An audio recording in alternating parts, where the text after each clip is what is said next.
Mucho gusto, queridos participantes en este tercer congreso académico masferreriano, en acompañamiento con diferentes universidades e instituciones nacionales e internacionales y por supuesto del Ministerio de Educación salvadoreño.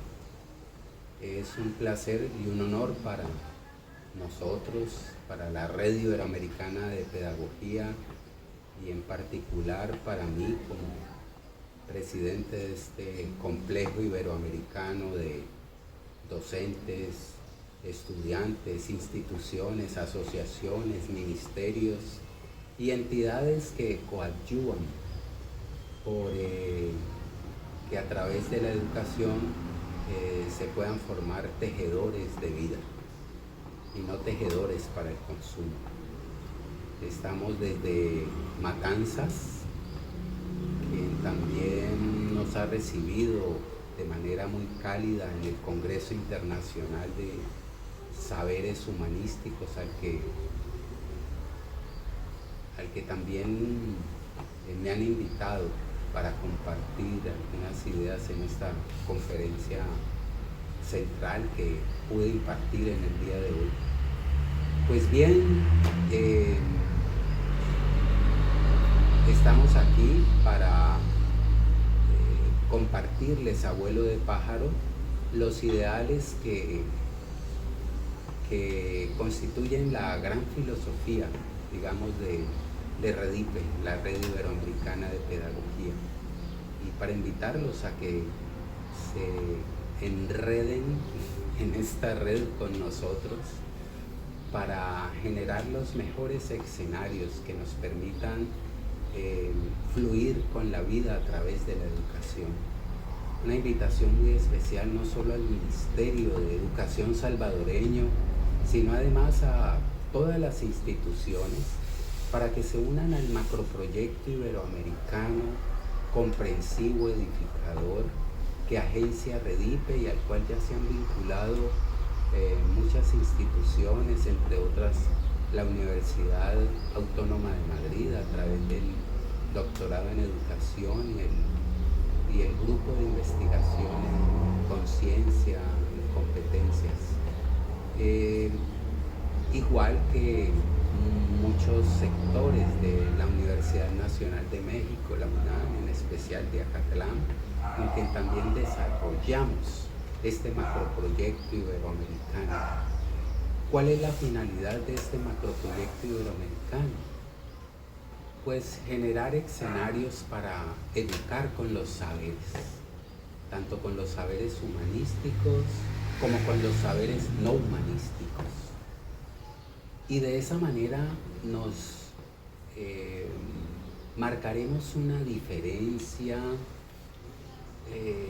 no contestataria, no diametralmente opuesta, sino una diferencia en la cual expresamos,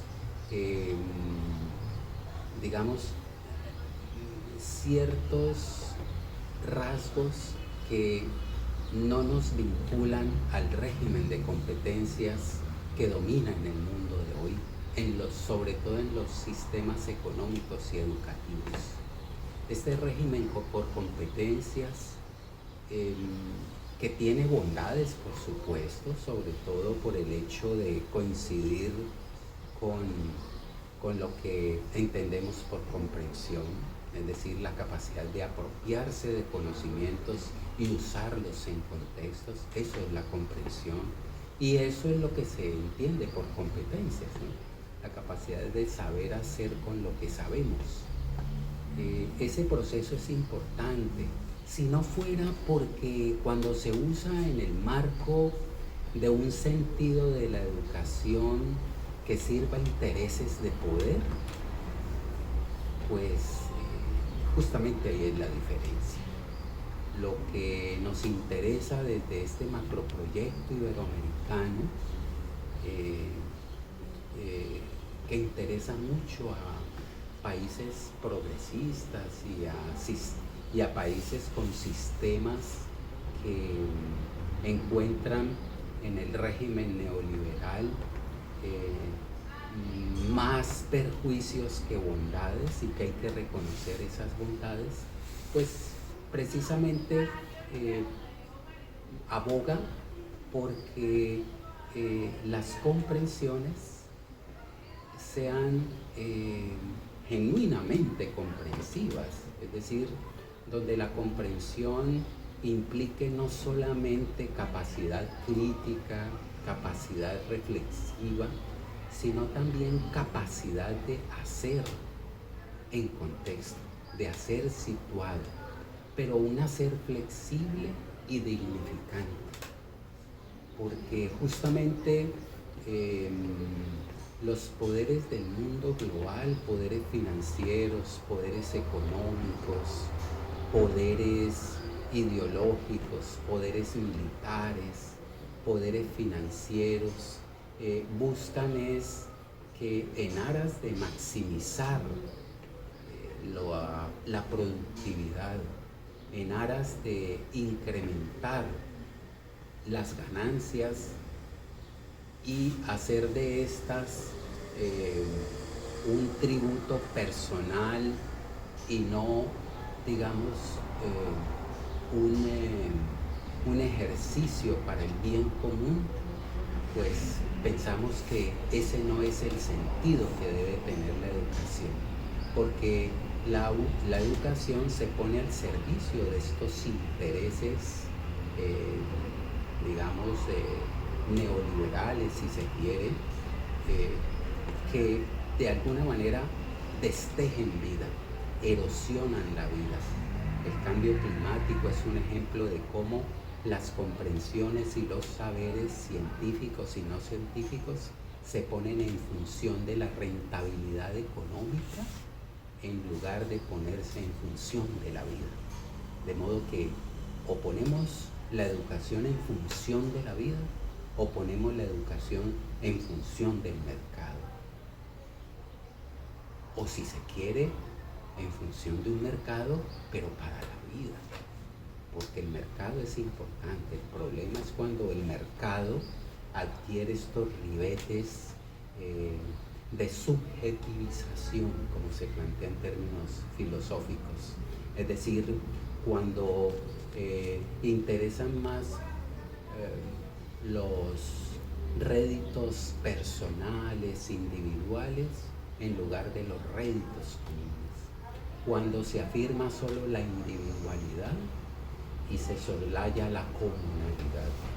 Países como Colombia, como Brasil, como México, como Salvador, que tienen una orientación político-económica y social, digamos, de ribete progresista, pues van en esa tarea. Y es necesario que allí encuentren instituciones como Redipe, pues complejos que ya han avanzado fuertemente en la construcción de una educación por y para la vida, y no en una educación competencial que sería una educación por y para el mercado. Un ejemplo emblemático es cómo la didáctica se ha quedado solamente en un sentido técnico, metodológico, de estrategias, y ha perdido el gran sentido de toda la educación, porque toda la educación debe educar más que aprender y enseñar. Hoy en día la educación se ha quedado solamente en los procesos de enseñar, de aprender y de conocer, y se soslaya, se obnubila, se olvidan radicales importantes como los procesos y la función de educar. Qué importante que se enseñe, pero educando.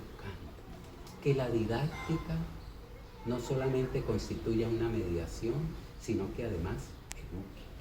Que los currículos sean currículos comprensivos, edificadores, tejedores de vida. Ese es el gran sentido de lo que nosotros estamos haciendo.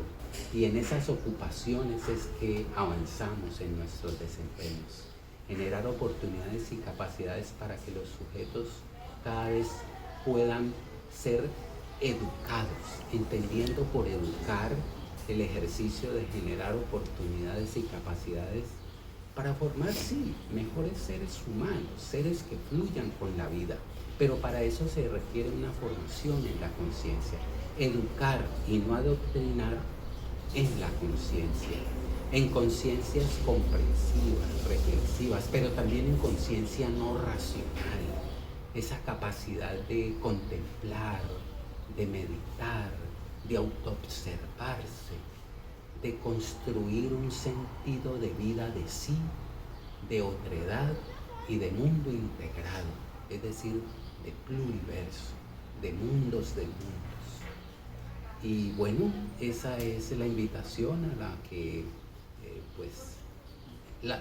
la invitación que me interesaría en este momento hacerles a ustedes, proponerles, y esperamos que los debates, discusiones, reflexiones y presentaciones que se hagan en el marco de este tercer Congreso Salvadoreño más Ferreriano, pues alimenten el espíritu de contribuir a la consolidación de sistemas educativos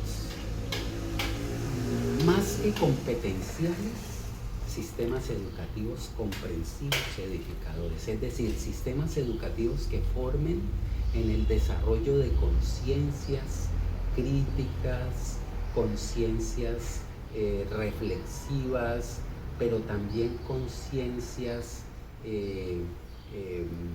sentientes, es decir, aquellas conciencias que me permiten ser un mejor tejedor de vida en el mundo y no solamente sometidos a racionalidades, porque que ese sea un impulso vital, visceral, que salga de adentro. Y esas formaciones son las que hay que hacerlas. Claro, podemos utilizar los mejores escenarios de las competencias. Y si se quiere fortalecer competencias comprensivo-edificadoras, pero para ello se necesita ir más allá del régimen totalitario de las competencias al cual están constreñidos todos los sistemas educativos. Si no se enseña lo competencial, no se enseña. Si no se educa en lo competencial, no se educa. Eso es lo que hay que ir erosionando. Esa mentalidad pragmatista, utilitarista, que concibe a los saberes como un insumo para crecer en la individualidad y no en la comunidad. Muchas gracias y felicitaciones a todos ustedes.